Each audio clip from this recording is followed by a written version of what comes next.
что, дамы и господа, мы продолжаем нашу обзорную экскурсию по славному городу Сингапуру. Очередной раз.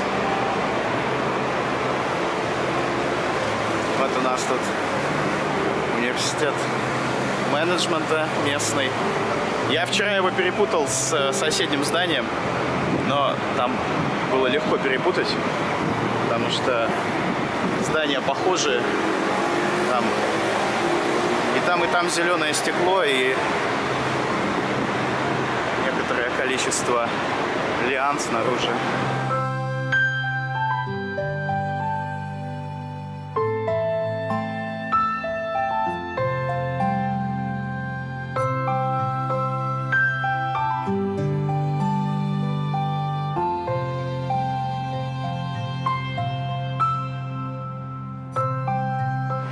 Ну и тут же, в общем-то, расположена школа информационных систем. Здесь университет менеджмента и какая-то школа информационных систем.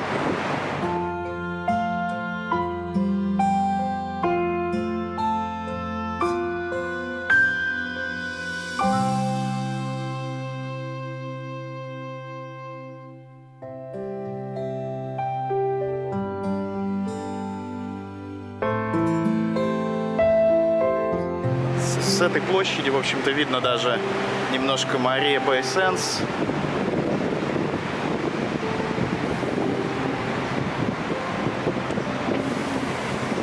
Немножко небоскреба попадает в кадр.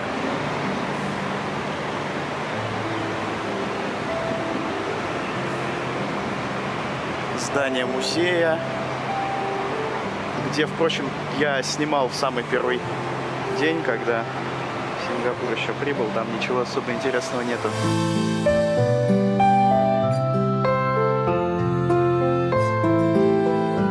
Немножко попадает в кадр здание арт-музея, где мы побываем.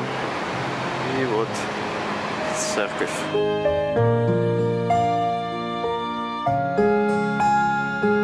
Вот такое вот сочетание архитектуры и растительности.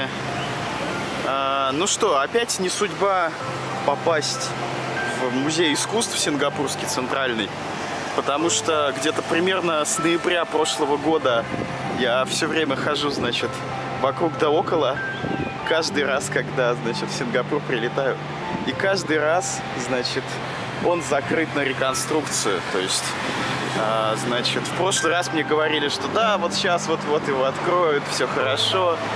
Там, значит, внутри какой-то ремонт сделали, все будет красиво и интересно. И вот сейчас я прилетаю, значит, в следующий раз уже его полностью огородили, значит, каким-то забором, таким, значит, наполовину из сетки, наполовину из какой-то пластмассы. И там рабочие индусы что-то там землю рядом копают, там роют усердно. И, в общем-то, все закрыто. Я так понимаю, до того, как там появился Сингапур Арт Музеум, там какое-то было здание религиозного назначения, потому что вот мы видим там кресты над ним, статуи. Но так нам и не удается туда попасть. Что все, его уже реконструируют где-то уже как минимум полгода. По крайней мере, то время, что я хочу туда попасть. Наверное, когда-нибудь мы туда попадем. И там будет очень интересно, я надеюсь. Но это будет не скоро, к сожалению. Очень интересный фонтан.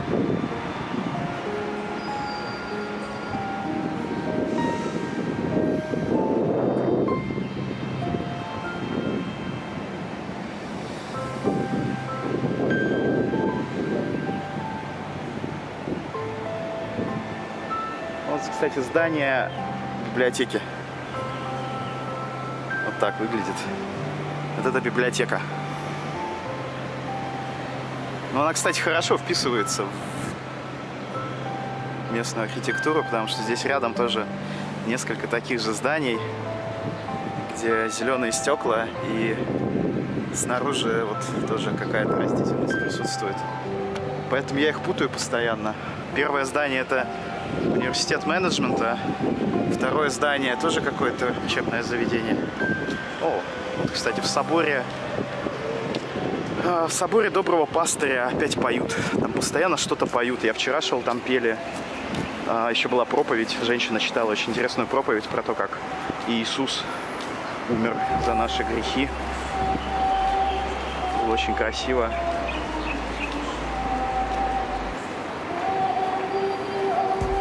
Причем эта церковь, она очень хорошо охраняется. Там постоянно стоят какие-то люди снаружи по периметру.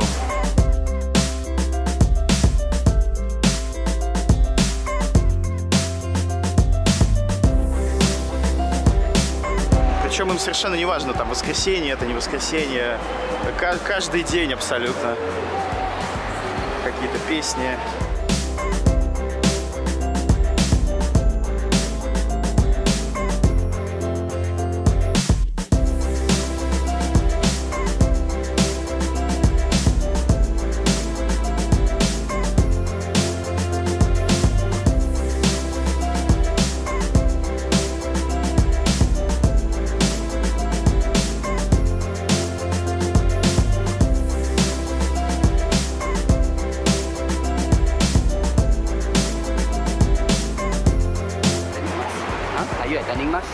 I don't speak English actually. Where are you from? Russia. Oh, Russia.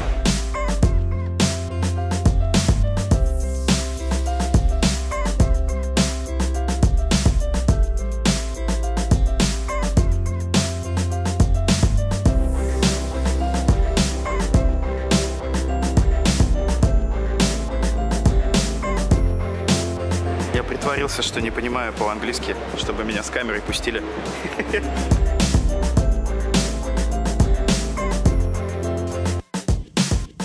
Там значок, что нельзя снимать. Я говорю, я не понимаю по-английски. Извините, как бы я из России.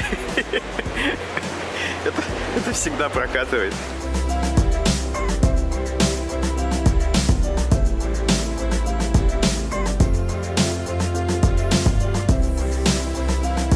Когда ты говоришь Russia, они такие типа, да, Russia.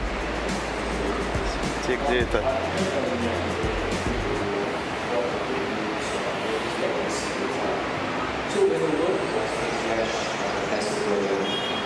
Jesus' human life started, and it did not draw to a close on his death, nor on his resurrection on Easter Day, but here now at his ascension into heaven, as he returned to God his heavenly Father.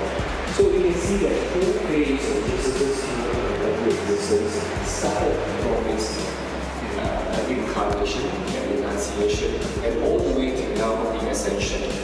But as this phase drew to a close, this did not mean that Jesus' mission and purpose were over.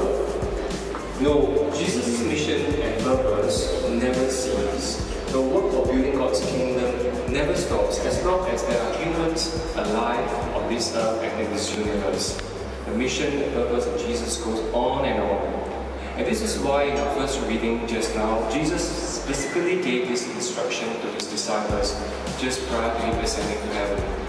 He said to them, "You will be my witnesses, not only in Jerusalem, but throughout Judea and Samaria, and indeed to the ends of the earth." So Jesus' mission and purpose keep going on. But how it is being carried out now changes. Instead of Jesus physically present in his human form to spearhead the building of God's kingdom, now it is spearheaded by God's Holy Spirit. For in both our first reading Gospel today, Jesus promised again and again to his disciples that they will surely receive the Holy Spirit for the precise purpose of carrying out his mission and his building of his Father's kingdom. So what we notice here is the termination of one phase of God's plan of salvation, what we call the era of Jesus, so as to move to the next phase of God's plan of salvation, the era of the Holy Spirit. And it is this era that we are in now. So what we see here is that Jesus' ascension and departure from us did not spell the end of a relationship with Him, nor the doom of His mission. But as one chapter ends, a new beginning starts, brought to life. And in this instance, what were brought to life were the coming of God's Holy Spirit to empower all of us, the starting of God's church on earth, as it took shape and spread to the ends of the earth. As the good news is brought to all continents and to all humanity, and not just confined to Israel alone, by all of us Christians, whose sole purpose in our daily life is to share God's love with everyone. So we can see that yes, Jesus' ascension and departure brought sorrow, sadness, confusion, a sense of being lost and directionless to the disciple. But shortly after that, they were filled with a new sense of purpose, direction, zeal, joy, and passion by the Holy Spirit when this new era of the Spirit began. And don't we see such a similar pattern in our lives too? Because changes and transitions in our lives never cease. That is why we humans are always moving from one stage of life to another. As phases in our lives keep moving on and changing as we grow older and weaker, as we change schools, jobs, houses, and countries, as different people move in and out of our lives, hence there are always many hellos and goodbyes to say, many unions and separations to rejoice and cry over, many births and deaths to celebrate and mourn. And throughout all these relentless changes that we are powerless to stop, some of us might feel sad, dismayed, reluctant, and even angry that we have no control over these aspects of our lives. Just ask ourselves, how sad, dismayed, reluctant, and angry we were when we had to say goodbye to friends and families who had to migrate, relocate, and move overseas for work, studies, or marriage. When we lost our jobs and had to look for another job, were we unhappy that we had to change jobs, especially when we're stuck in a new job that we do not like? When our children grew up and moved out of the house to set up their own families, were we mad with our sons and daughters-in-law for snatching away our precious children from us? When we lost our independence and physical mobility due to sickness, old age, accidents, injuries or handicaps, and had to depend on others for even the simplest things in life, like feeding ourselves, going to the toilet, changing clothes, and even sitting up, were we unhappy? For us priests, it is a constant posting from one parish to another, where we have to face a lot of painful separation, farewells to say to friends and parishioners, something which constantly buggers but we are powerless about as well. And I think the worst kind of change and transition every single one of us face is the painful separation we suffer from the death of our loved ones and friends. I do not need to elaborate about this because we only know this aspect of our lives too well. And the older we get, the more funerals, separation, and grieving we have to go through as we lose more and more people in our lives. Exactly like the separation and farewell that the disciples faced with the ascension of their Lord Jesus. They had already lost Him once when He died on the cross. Can you imagine them going through the same separation anxiety the second time around, so shortly after they had got their Jesus back from the dead?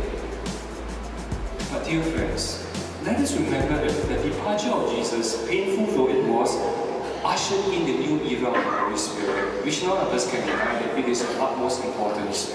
Because as we have stated earlier, without the Holy Spirit, how could the church be born?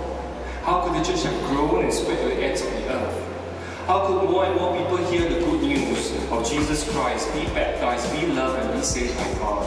How could you and me be baptized, be loved, and be saved by God? How could you and me be here sitting in the church today? So, we do see that now that Jesus' departure is necessary. Is it necessary? That the pain of losing His physical presence and nearness was necessary. that even the changes and transitions in our lives, is it necessary? Even though we can't understand it, we detest it, we are angry with them. For without separation, how could there be reunions? Without goodbyes, how could there be hellos? Without tears, how could we not appreciate laughter and joy more? Without sickness, how could we not treasure our life and health more? Without crosses, how could we not experience resurrection in our lives? Without death, how could there be new and eternal life? So the next time we complain, compare, grumble, test, bargain, avoid all the changes and transitions in our lives, which we see as negative and unwelcome, then we need to remind ourselves that there must be something positive in there. We just have to put on the vision of a Christian faith to see the silver lining in there, the amazing and surprising works of God in there. Yes, seeing and living our lives with the vision of our Christian faith.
brothers and sisters, let the sacrifice of yours may be acceptable to God the Almighty Father. May we accept the sacrifice at your hands for the praise and glory of His name, for our good and the good of all who minister to the Church. We offer sacrifice now in supplication, O Lord, to honor the wondrous ascension of your Son. Grant, we pray, that through this most holy exchange, we too may rise up to the heavenly realms, through Christ our Lord. Amen. The Lord be with you. And with your spirit. Lift up your hearts. We lift them up to the Lord. Let us give thanks to the Lord our God. It is right and just. It is true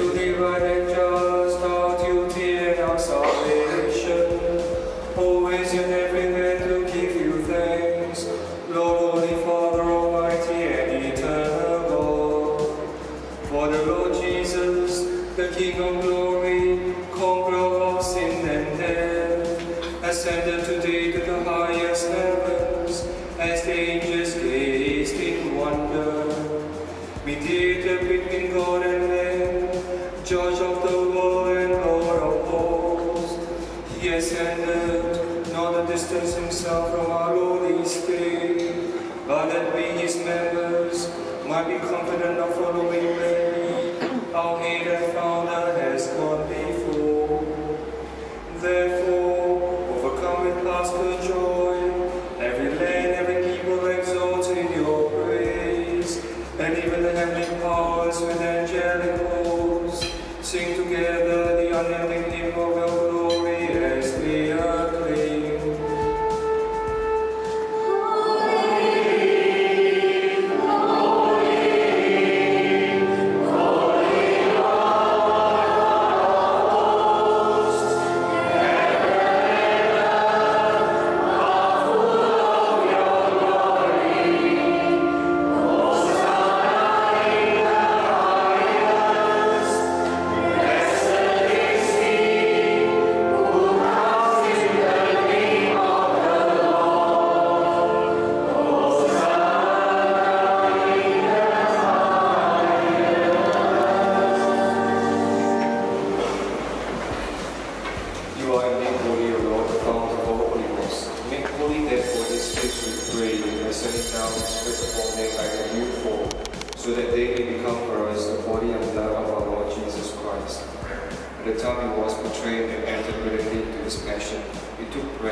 Take this, all of you, and eat of it, for this is my body which will be given up for you.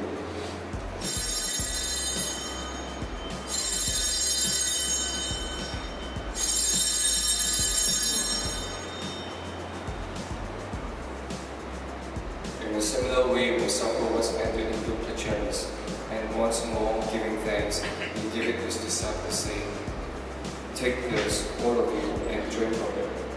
For this is the chalice of my blood, the blood of the new and eternal covenant, which will be poured out for you and for many, for the forgiveness of sins. Do this in memory of me.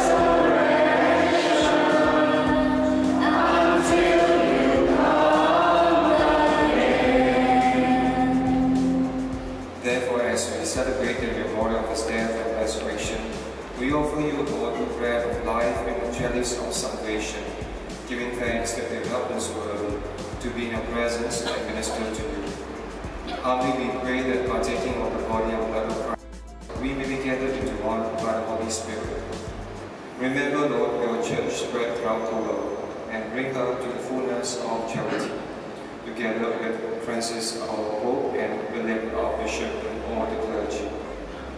Remember also our brothers and sisters who have fallen asleep in the hope of the resurrection, and all that died in your mercy.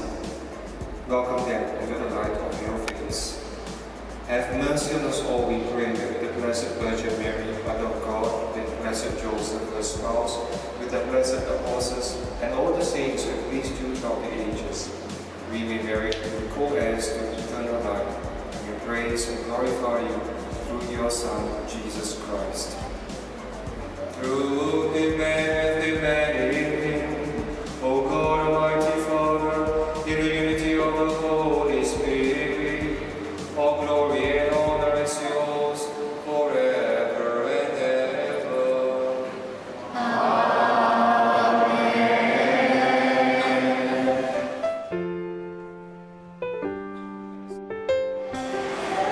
Мне особенно понравились вот эти их сачки для сбора пожертвований. То есть вместо бабочек они собирают в эти сачки деньги прихожан. О, самолет полетел. А китайцы молятся Иисусу, а город живет своей жизнью размеренной.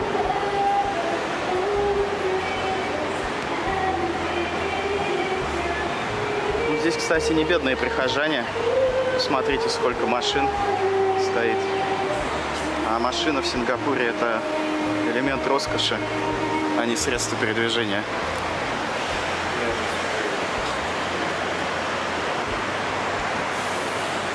Так что прихожане здесь достаточно состоятельные. И эта церковь, расположенная в самом центре, она процветает.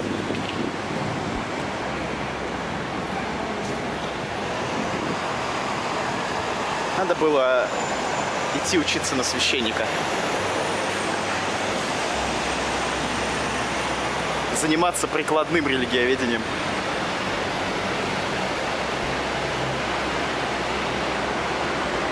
А то я занимаюсь какой-то ерундой, а люди деньги зарабатывают и красиво поют.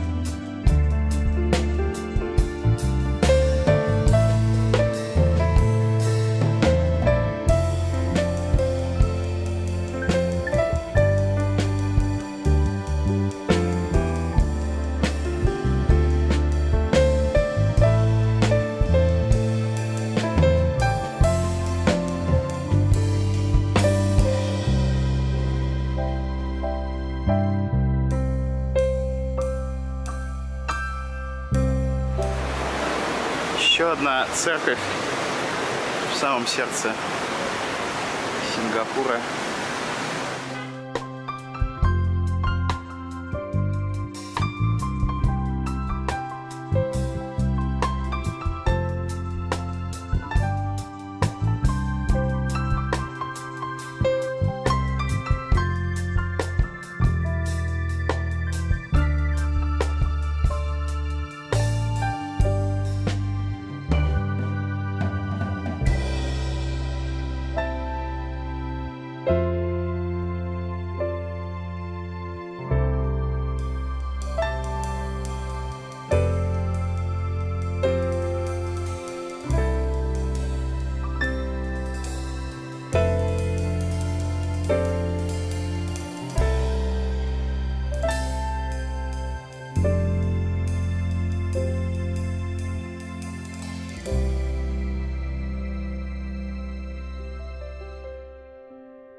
Ну здесь, кстати, проводятся церемонии бракосочетания, написано.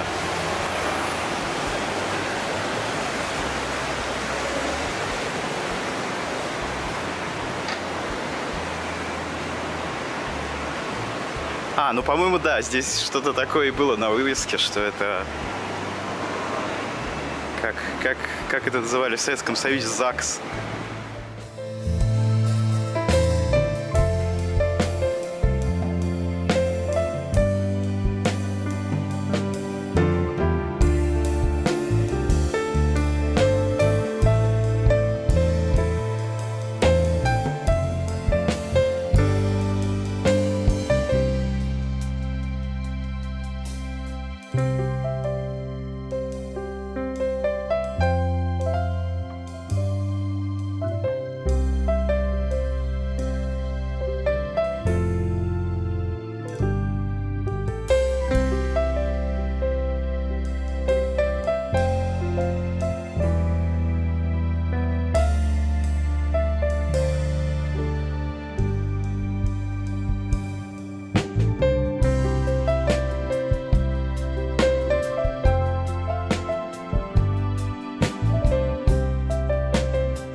Так, ну что, сейчас мы движемся к зданию Перанаканского музея.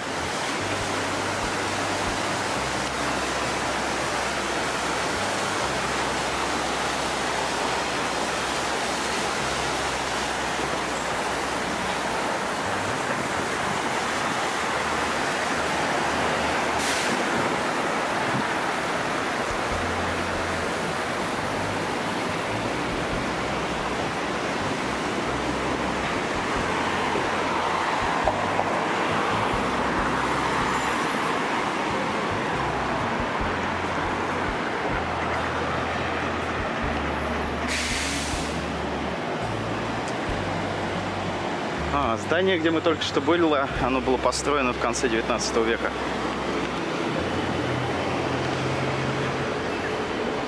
Как и, в общем-то, много чего другого, что здесь есть в центре. Ну, большинство зданий неплохо реконструированы.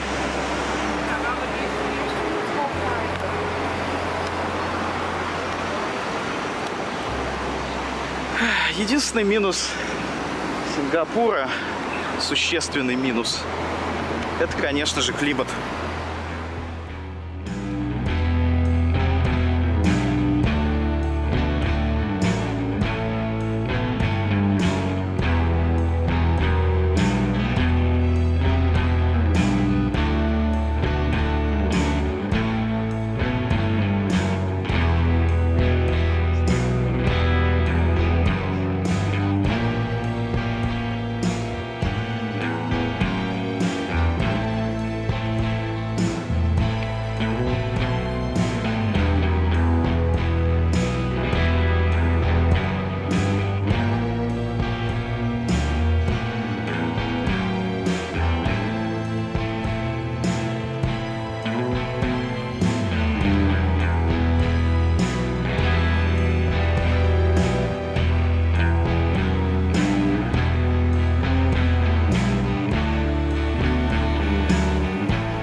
В море, когда поет и плачет океан, и гонит в ослепительной лазури птиц дальний караван.